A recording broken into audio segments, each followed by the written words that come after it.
Good morning. We're out here at our equestrian ranch project out in the Rio Verde foothills area, and we are about to hit the drywall phase. So there's been a lot of work that's been done to date. We did some videos on the stucco, and today I just want to point out a few things regarding insulation and other things that you should be honestly asking your builder how he's going to handle certain things inside the house.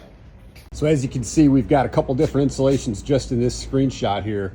The reason for the bat insulation is strictly for sound between the rooms. One of the things that you need to understand when you're talking about spray foam insulation is whether it's open cell or closed cell. And this particular case, and pretty much all interior walls, unless it's a different application, we're using open cell foam. On the roof, like this house has a flat roof, it will be closed cell foam. That's the type of foam that you typically see like in a Yeti cooler.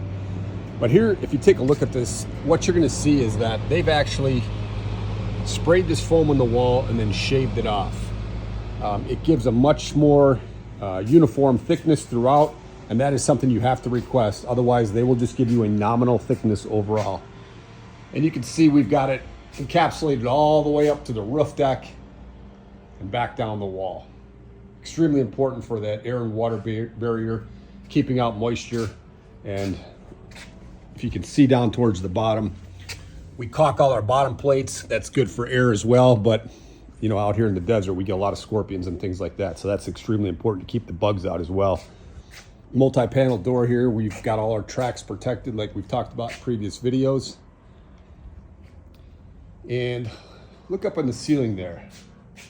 Might wonder what those are. Those are mud over speakers, so you will not see a speaker grill at the end of the day. Pretty slick. They work extremely well. Sounds counterintuitive because you'd think it blocked the sound, but it actually does an excellent job.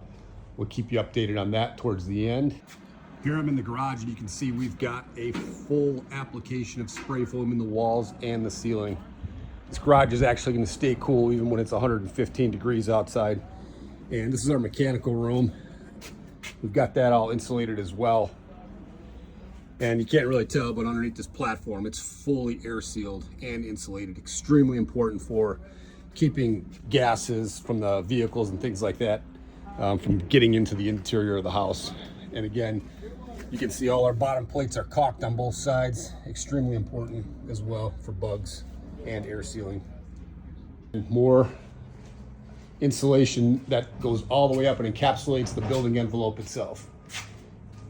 Another thing you'll notice is that we paint all our duct boots black, so when you look up inside those grills, you're not seeing inside there. Devil's in the details, and that's just something that we think is extremely important as well. Here we've got specific sound insulation. This is a rock wool product.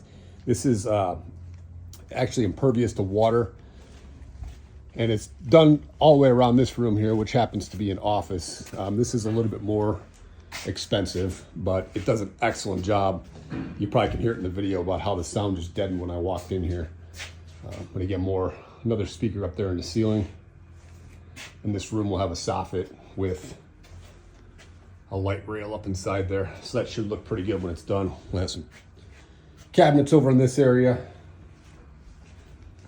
But just give you an idea of some of the things that we're doing. And you can see again, up on top of these headers, we actually have it all foamed, and that's because of how we build our headers. And it allows a couple inches of spray foam insulation. So anything is better than nothing. It's just all those details that matter. The other thing is keeping that spray foam up above all that ductwork can be a challenge at times. And it's something you got to look out for. And oftentimes we're having to tell the AC guys, you know, hey, lower your ductwork a little bit so we can get a full application of spray foam in there. Getting down to the primary suite, again, we've got more of this rock wool insulation. I believe the term's hydroponic, or hydroponic. Anyways, it's, like I said, it's impervious to water. Got our TV box in the wall there, and as you can see, we're getting ready for drywall. So this project's really about to take shape as soon as we start getting the interiors going.